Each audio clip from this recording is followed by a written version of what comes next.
you can't like live life to impress others. You have to live your life for yourself and your family.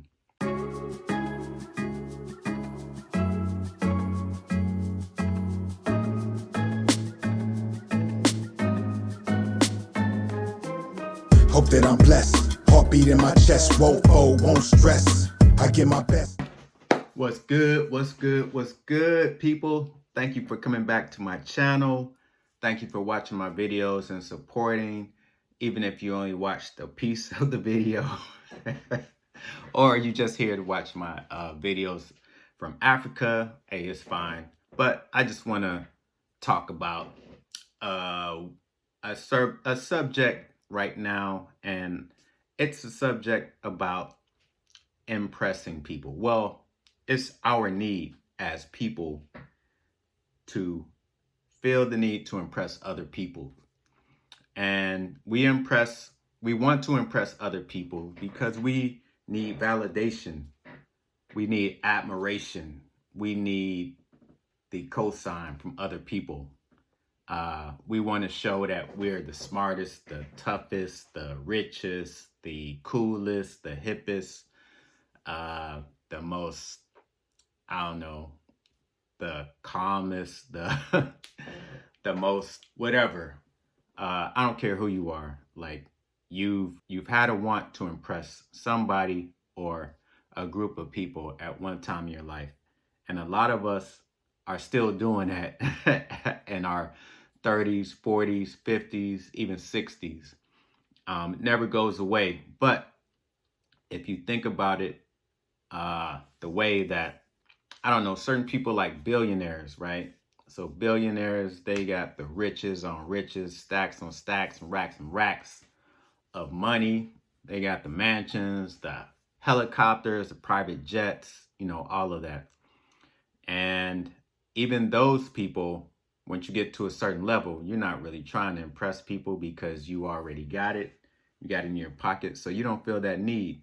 And more people should think that way. More people should think like a billionaire. If that's your goal or your mission in life is to become a millionaire or a billionaire, you have to be smart.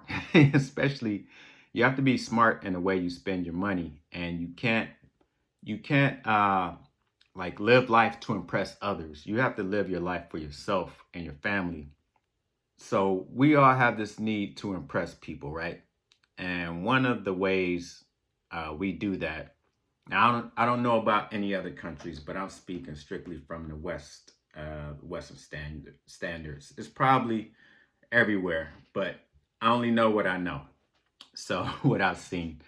So, and one way we try to impress others, I mean, whether it's, a man trying to impress girls, trying to impress his boys, girls trying to impress other girls, women, it just happens that way. And one sure way that people try to impress others is through the car that they drive.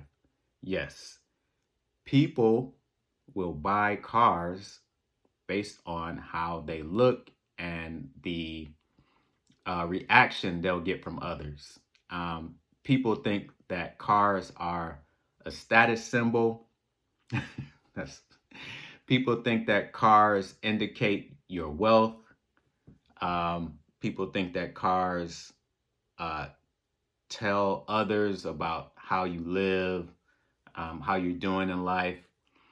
But the truth is, anybody middle income, middle class, lower middle class, even low class, low middle class, can easily get a loan, buy a car, or, the rates might not be too good, but anybody can have a great looking car, expensive car, and live in the hood or live in the ghetto or live in a low income neighborhood.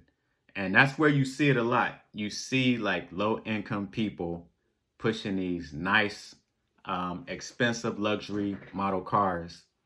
And 9 times out of 10, it's to impress other people. Like that's it, because a car is basically a utility. It's to get you from A to B, and if it's nice and it's comfortable and it looks good, I mean, that's just extra. That's just a bonus. So, and I know a lot of guys who buy cars based on the fact that the kind of car they buy or drive would impress women. So it is what it is. I mean, I've done it. I've been there. But I'm getting smarter in my age. As I grow older, the smarter I'm trying to get, or I hope to get, God willing. So I did this. I'm doing this video just to showcase, because this is something I just found out. Like, I didn't know a lot of rich people.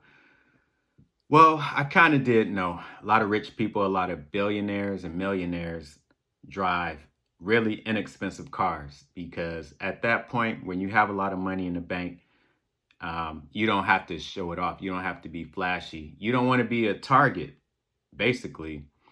I know in a few of the jobs that I've had before, I'd have to drive to rich neighborhoods or well-to-do, really wealthy neighborhoods.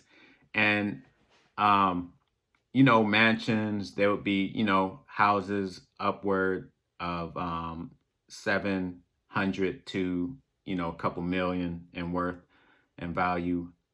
But I would never see like a lot of Lamborghinis, a lot of Beamers and Benzes. I mean, you see a few, of course, you know, maybe 5 out of 20 people have a Mercedes or whatever. But you tend to see a lot of expensive cars, like I said, in the middle class neighborhoods, lower middle class neighborhoods. And what I found out about billionaires, especially, that they're really pragmatic when it comes to cars. I mean, they're not going into massive, like middle class people, you know, regular working class folks are going into massive debts purchasing automobiles. You know, Teslas, Mercedes, those are the high three. Three. What's the other one? We got Tesla, Mercedes, Range Rovers, Land Rovers, Jaguars, Porsche, Audis, the high end of those cars. So, yeah, a lot of millionaires. I mean, don't get me wrong, millionaires who have new money, like sports players, entertainers, singers, you know, those kind of wealthy people, yeah, they're flashy and they're loud with their money, but real money, like real wealth, is quiet. Like they're not trying to be flashy. They're not trying to show off. Like I said, they might have a giant house. They might have a helipad in the back, but when they're driving their cars, they're not really trying to show off unless they're getting chauffeured. Now, I lived in a middle, in between. There's middle, there's upper middle, and there's lower middle all around me. And I seen a guy driving a Bentley. He was driving a Bentley. Now, a Bentley is a huge car. And if you have a Bentley and you have the 4-door sedan Bentley, the box, you should have a driver driving that car. Now, he's pushing his car by himself. I seen a guy at Walmart driving a Bentley, and he couldn't, like, a Bentley is so big, parking spaces you can't even fit into a regular parking space. Like, he had to park kind of diagonal to in a handicap space just to get this car, and it was still sticking out.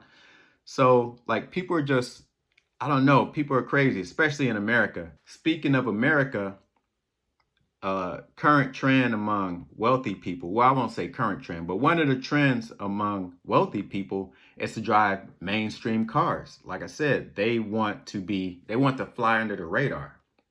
Like if I'm a mega rich billionaire or millionaire, I wouldn't walk around like I got it, you know, because I'm not trying to get robbed. I'm not trying to get solicited. You just never know. You're just a walking bullseye for a lot of people. You're a lick. Like, you're a free lunch. Like, people are going to eat off of you, like literally. So about 61% of America's wealthiest people are driving mainstream cars. They're driving Hondas, Toyotas, Mazdas, Fords. I mean, you wouldn't believe it. And one reason is because they don't feel the need to get anybody's approval, especially regular people's approval, or admiration. If they're rolling around on a daily basis, like going from A to B, chances are they're just driving a normal car and you would never know. And that's how I would like it. Like if I was mega rich, super rich, like I just want to be walking around amongst everybody else. Like nobody knows what the heck I got in my bank account. You might see me on some trips everywhere. You might see me doing things, but I'm not about to be, flashy with a whole bunch of gold chains, a whole bunch of jewels, name brand clothes. Like, I'm not doing that. I'm not wasting my money on that if I had it. So it's just common sense. Once you go to school, you learn economics, you realize that cars, jewelry, clothes, they're all depreciating assets, which means they're assets that don't do anything. They don't grow. They don't grow in wealth. They don't, their value doesn't increase. It decreases. Like brand new cars, they decrease the minute you drive it off the lot, no matter if it has 0 miles or 10,000 miles. The minute you drive that car off the lot, it depreciated. Now, I don't know how much, but I know it depreciates. So there have been studies done on this, and the thing that comes out from these studies is people drive, for the most part, whatever makes them comfortable. And this goes for rich people too. For instance, Mark Zuckerberg, he drives a Acura, a TSX Acura. Now you can tell by his appearance, his wardrobe, that he's not putting much effort into showing that he's rich or showing that he's got money. So like I said, you don't have to be a millionaire or a billionaire to drive a fancy luxury, fancy. I'm making stuff up like Mary J. You don't need to be a billionaire or millionaire to buy a fancy luxury car. You end up paying more for that car in the long run, but it's better to be frugal and sensible. I mean, at the end of the day, that car is going to break down like every other car. It's going to get old. You're going to want a new one. If you're driving a luxury car now, you ain't going to want to downgrade to a regular car 9 times out of 10 unless you evolve. I'm not saying I'm evolved, but I have been evolving because, like I said, I was once like that.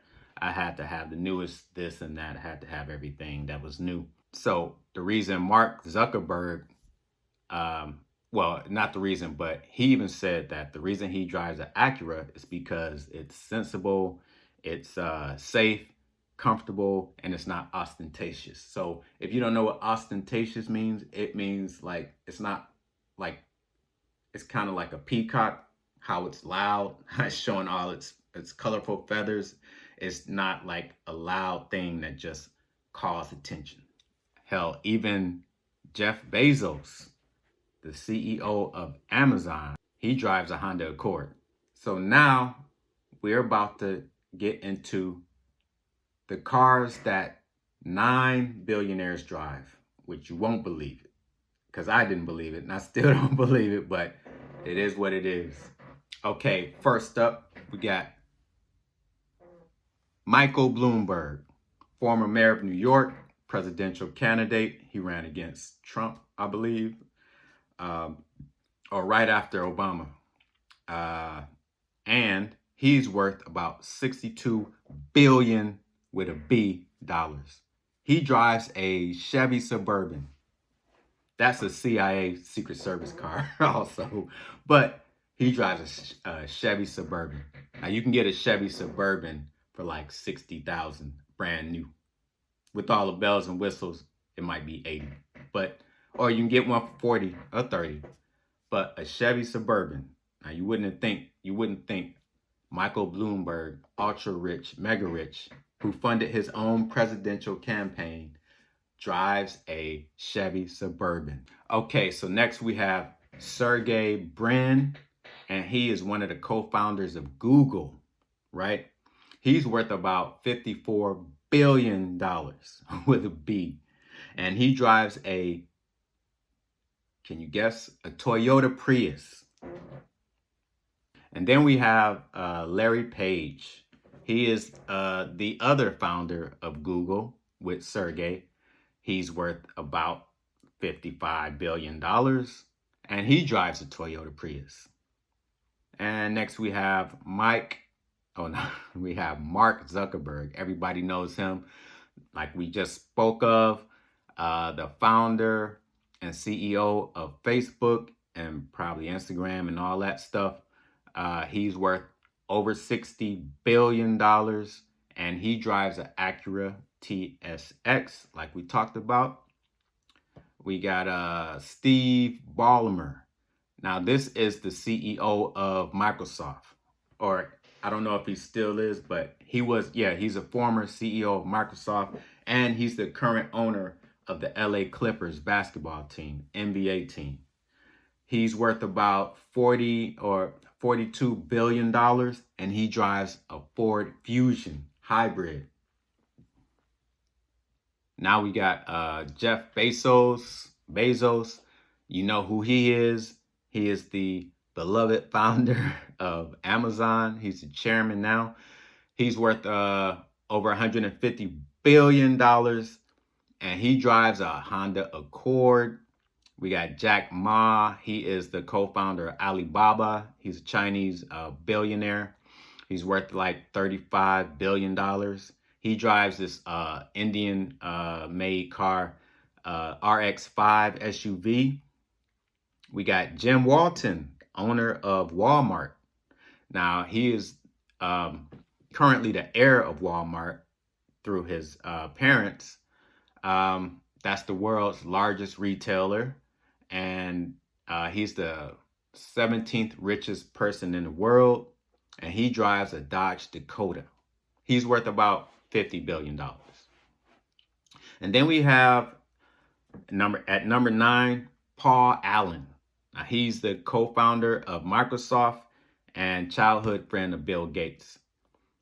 He's worth about $22 billion. And guess what he drives? Yes, a Mazda B series truck. So, unbelievable facts about 9 billionaires who drive sensible cars.